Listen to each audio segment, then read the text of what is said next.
Assalamualaikum warahmatullahi wabarakatuh. Hai semuanya, kami mahasiswi Universitas Muhammadiyah Jakarta, Fakultas Ilmu Pendidikan, Program Studi Pendidikan Guru Sekolah Dasar. Di sini kami akan mereview sebuah film yang berjudul Sexy Killers untuk memenuhi mata kuliah Pendidikan Lingkungan Hidup dengan dosen pengampu Ibu Apri Utami. Di sini kami beranggotakan 9 orang, yakni saya sendiri, Anissa Fajarian Nuslami, dengan teman-teman saya, Angelina Bayang Putri, Ananda Amelia Pratiwi, Melania Anggraini, Zihan Maheswara, Zenabiah, Anissa Azkia, Fonisa Sabila, dan Alifta Fitriani. Sexy Killers merupakan sebuah film dokumenter yang digarap oleh Dani Dwi Laksono dan Ucok Saputra tentang industri pertambangan batubara dan ada kaitan pula dengan politik di Indonesia. Film ini menarasikan bagaimana aktivitas kita yang secara tidak langsung dapat mempengaruhi dan saling berkaitan dengan fenomena di sekitar kita, salah satunya lingkungan. Setiap aktivitas yang kita lakukan tidak terlepas dari yang namanya teknologi. Hal tersebut terjadi karena tingginya angka perkembangan teknologi, sehingga teknologi menjadi salah satu dari sekian banyak kebutuhan yang dibutuhkan untuk menunjang kehidupan kita secara tidak langsung. Untuk menopang teknologi agar tetap bergerak, dibutuhkannya listrik sebagai energi yang dibutuhkan. Listrik yang kita gunakan kesehariannya merupakan energi yang dihasilkan dari batu bara yang menjadi konflik pada film ini. Masuknya industri pertambangan batu bara di sekitaran pemukiman warga membuat warga setempat merasa terbebani. Pasalnya, mereka yang menanggung dampak dari pembangunan industri pertambangan tersebut, sawah yang mereka gunakan sebagai mata pencaharian terkena imbasnya. Kini, mereka hanya mengandalkan air hujan atau air bekas tambang yang membawa serta endapan lumpur. Dulu sebelum ada bangunan batu bara, sawah tidak rusak, tidak amburadul. Sekarang ada bangunan batu bara, rakyat kecil malah sengsara. Yang enak rakyat yang besar, ungkang-ungkang kaki terima uang. Kalau kita terima apa? Terima imbasnya lumpur. Lumpur yang datang dari pertambangan membuat petani resah. Belum lagi jalur air yang mengalir sawah ikut terhambat. Oh yo, modelnya kayak alum-alum gitu loh. Kalau ada lumpur. Nah itu yang di sana yang kena lumpur kan enggak mau tinggi. Ini kan lumpur ini. Licin loh. Lumpur dari tambang ini. Tidak hanya itu, daerah bekas galian tambang membuat genangan air yang cukup besar, yang menyerupai danau yang biasanya memakan banyak korban karena belum direklamasi. Sebagian di antaranya mati muda akibat tenggelam di bekas galian tambang batubara yang seharusnya direklamasi atau ditimbun kembali.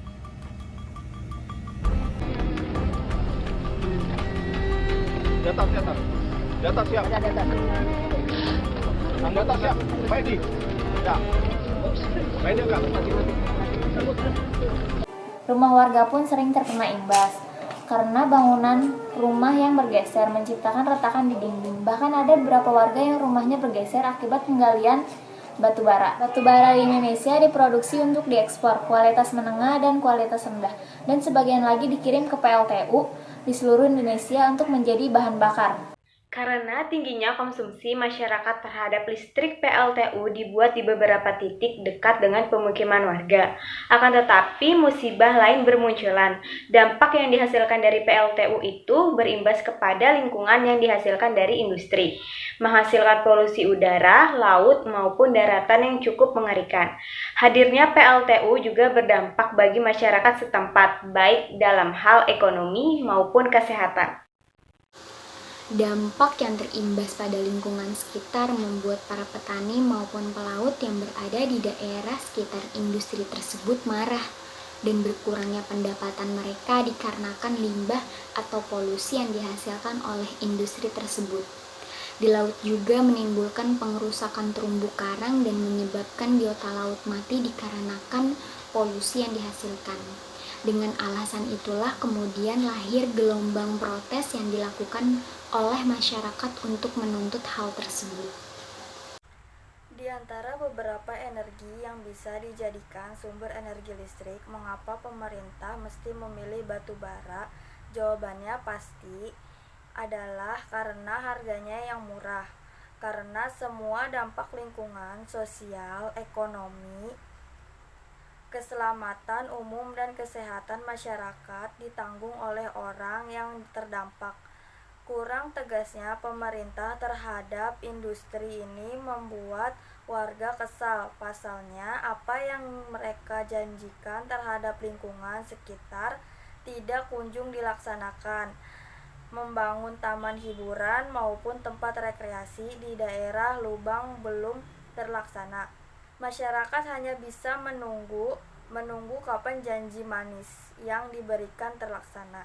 Kita tinggal di daerah perkotaan yang mungkin tidak merasakan dampak dari pembangunan industri tersebut. Namun, kita juga bisa membantu meringankan atau mengurangi penggunaan listrik, serta kita dapat menggunakan tenaga surya kecil yang memang kita lakukan tapi bisa berdampak besar ke depannya. Terlepas dari ada tidaknya perusahaan yang memproduksi energi alternatif di tengah gencarnya permasalahan energi sekarang ini, keberlangsungan hidup setiap orang sejatinya adalah tanggung jawab pribadi. Dalam film dokumenter Sexy Killers ini, jadi para editor itu mencari video atau mencari bukti-bukti gimana atau jahatnya para petinggi-petinggi yang ada di Indonesia, yaitu dalam pertambangan batu bara dan membuangnya di laut, membuang limbah batu baranya itu di laut dan merusak terumbu karang yang ada di sana. Lalu di daerah sana tuh listrik itu jarang, jadi hampir sebagian ataupun semua penduduk yang ada di sana tuh menggunakan tenaga solar atau melewati cahaya matahari. Jadi ada yang kendaraannya tidak memakai bensin tetapi dengan menggunakan listrik dari tenaga ataupun dari cahaya matahari, dari tenaga surya. Kemudian ada yang penerangan melalui cahaya matahari dan sebagainya. Kita harus bertanggung jawab kepada diri sendiri tentang kebutuhan dan ketergantungan kita terhadap olahan hasil bumi ini, tanpa perlu menyuarakan pendapat dan didengarkan oleh masyarakat seluruh dunia mengenai betapa pentingnya menggunakan energi alternatif dimulai dari sekarang. Kita bisa membuat perubahan dan menularkannya sedikit demi sedikit kepada orang-orang di sekitar kita melalui kebiasaan hidup yang baik dengan menggunakan berbagai macam energi alternatif.